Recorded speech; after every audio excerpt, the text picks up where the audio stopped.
नमस्कार दोस्तों, स्वागत है आपका एमपीपीएससी के मेंस प्रैक्टिस सेशन में।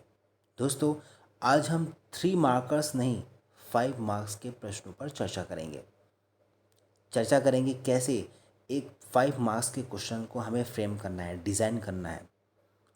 कम शब्दों में हमें अच्छे अच्छे वर्ड्स देकर एक अच्छा आंसर डिज़ाइन करना है, जिससे हम ज़्यादा से ज़्यादा मार्क्स गेन कर सकें।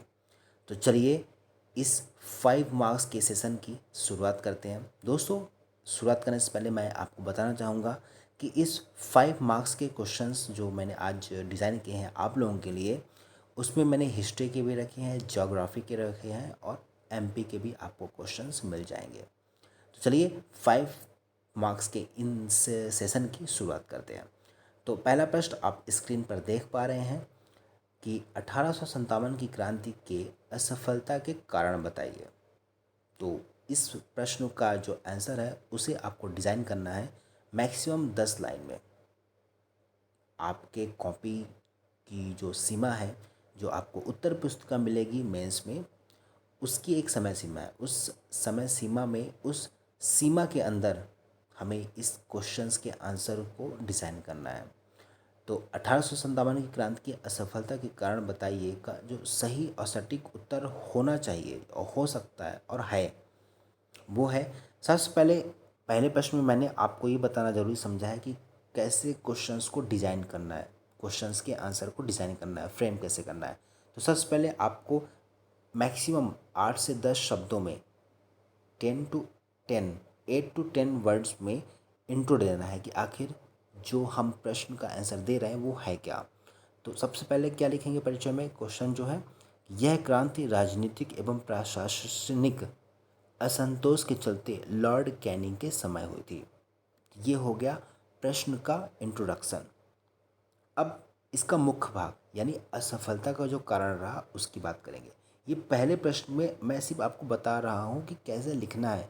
आपको आपके आंसर राइटिंग में, आपकी उत्तर पुस्तिका में ऐसा नहीं लिखना है, परिचय नहीं लिखना है, मुख्य भाग ये सब नहीं लिखना है।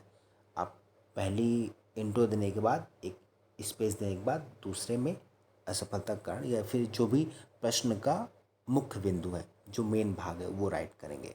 तो सिर्फ आपको बताने के पर्पज़ से मैं आपको बता रहा हूँ कि परिचय या मुख्य भाग ये सब कुछ भी नहीं लिखना है। सिर्फ मैं आपको बताने के रेफरेंस में बता रहा हूँ। ठीक है, तो परिचय हो गया। अब मुख्य भाग, यानी मुख्य भाग क्या है, असफलता का कारण पूछ रहा है प्रश्न में। तो असफलता के कारण में क्या क्या लिख सकते हैं आप, संगठन एकता और केंद्रीय नेतृत्व का अभाव, क्रांति का समय से पूर्व प्रारंभ होना, परंपरावादी हथियार, गोला बारूद, संचार व यातायात साधनों की कमी, बहादुर शाह द्वितीय की अनभिज्ञता, सीमित क्षेत्र व सामंतवादी स्वरूप। और एक नेक्स्ट क्या हो सकता है, स्थानीय व संपर्क भाषा का अभाव।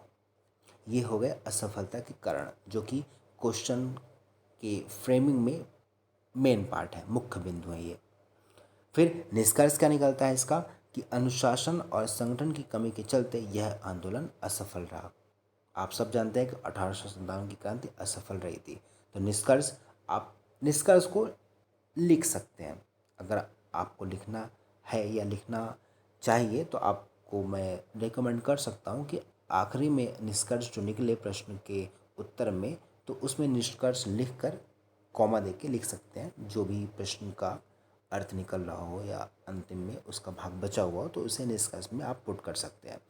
तो इस प्रश्न का जो निष्कर्ष का निकलेगा अंतिम में उत्तर में, कि अनुशासन और संगठन की कमी के चलते यह आंदोलन असफल रहा। अगला प्रश्न ज्योग्राफी का है कि शिवालिक श्रेणी के बारे में बताइए। तो सिंपल सा प्रश्न है, सिर्फ आपको बताना है, ना महत्व लिखना है, ना उपयोग लिखना है, ना वगैरह वगैरह, कुछ भी नहीं। सिर्फ शिवालिक श्रेणी के बारे में आपको बताना है। तो सबसे पहले परिचय कर लेते हैं इसका, कि हिमालय की सबसे बाहरी एवं नवीनतम श्रेणी, जिसे बाहम या बाह हिमालय के नाम से भी जाना जाता है। ठीक है, तो ये हो गया प्रश्न के उत्तर का इंट्रो। अब मुख्य पार्ट या जो मेन जो उसके डिटेल्स है वो हम भरेंगे।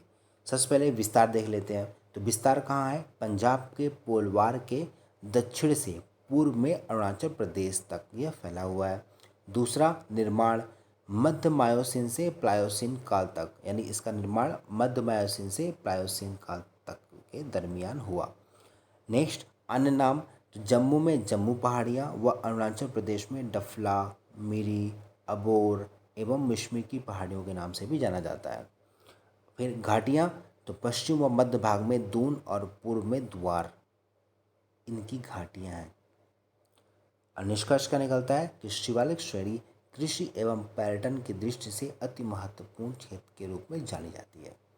ये हुआ दोस्तों 5 नंबर का प्रश्न कंप्लीट। नेक्स्ट प्रश्न क्या है आपका, ई गवर्नेंस क्या है, इसे लागू करने में कौन सी बाधाएं आती हैं, समझाइए। तो सबसे पहले इंट्रो क्या करेंगे कि इंटरनेट के माध्यम से आम आदमी तक सरकारी नीतियों को पहुंचाना ई गवर्नेंस है। सिंपल और सटीक जवाब उत्तर में। अब प्रश्न क्या पूछ रहा है, वो बाधाएं। तो अब बाधाएं देख लेते हैं। तो बाधाएं क्या है, अधिकारी वर्ग की उदासीनता, कंप्यूटर इंटरनेट की अवसंरचना का सही विकास न होना, शासन व्यवस्था में अप्रशिक्षित कर्मचारी, समाज के एक बड़े वर्ग में जागरूकता का अभाव, बेहतर शिक्षा व डेटा का सुरक्षित ना होना। दोस्तों ये हुई गई बाधाएं। अब निष्कर्ष क्या निकलता है कि नागरिकों को ई शिक्षा देकर इसे सफल बनाया जा सकता है। दोस्तों ये रहे 3 प्रश्न जो कि आपके 5 मार्क्स के रहे। पहला हिस्ट्री का, दूसरा ज्योग्राफी का और तीसरा सामाजिक मुद्दों से जुड़ा एक प्रश्न या इंटरनेट या ई गवर्नेंस से जुड़ा एक शब्द से या प्रश्न। तो दोस्तों ये रहे आज के 5 मार्क्स का जो सेशन है आप लोगों के लिए। एग्ज़ाम्स को ध्यान में रखते हुए आपके रिकमेंडेशन पर ये सेशन मैंने आपके लिए रखा है।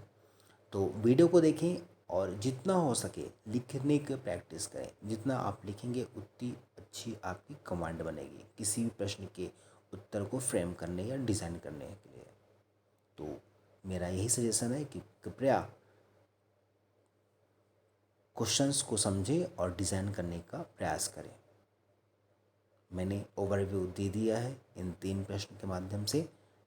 और भी सेशन लाऊंगा 5 मार्क्स के जो कि आपके लिए बहुत इंपॉर्टेंट होंगे, ये क्वेश्चंस भी और लिखने का वे भी।